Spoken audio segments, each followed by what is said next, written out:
magaganda at mestiza ng mga salamin. Hay nako, ang daming tao. Napakagulo. Ang init pa. Oo, kayong mga hampas lupang inyo. Hindi ba kayo magbibigay galang sa akin? Hindi niyo ba ako nakikilala? Ako isang maganda, matalino, at mayamang babae, tugong Kastila. Bueno, ako si Tonya Cristina de los Reyes de Escalante.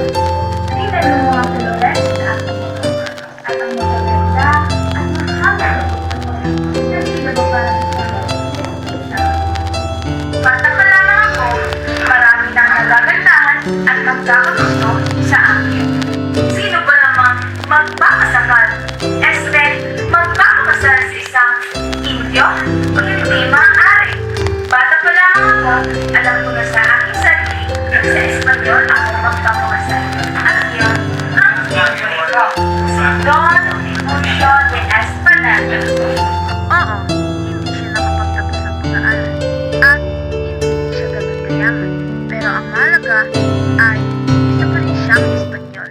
Espanyol na pinilit ko maging isang doktor.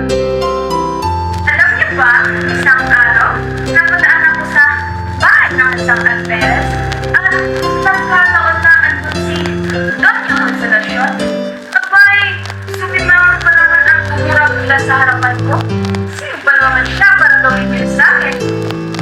Akala niya kung sino siya para gawin niyo sa akin sa harapan ko? Ano yun?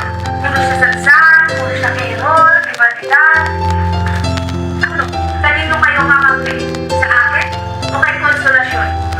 Ano? Kay Consolacion kayo kakampi? Sige, magsama kayong mga pangit at beke sa impyerno. Sabi ng mga magaganda at mestiza ang mapupunta sa langit. Ngayon na ako'y asawa na ng isang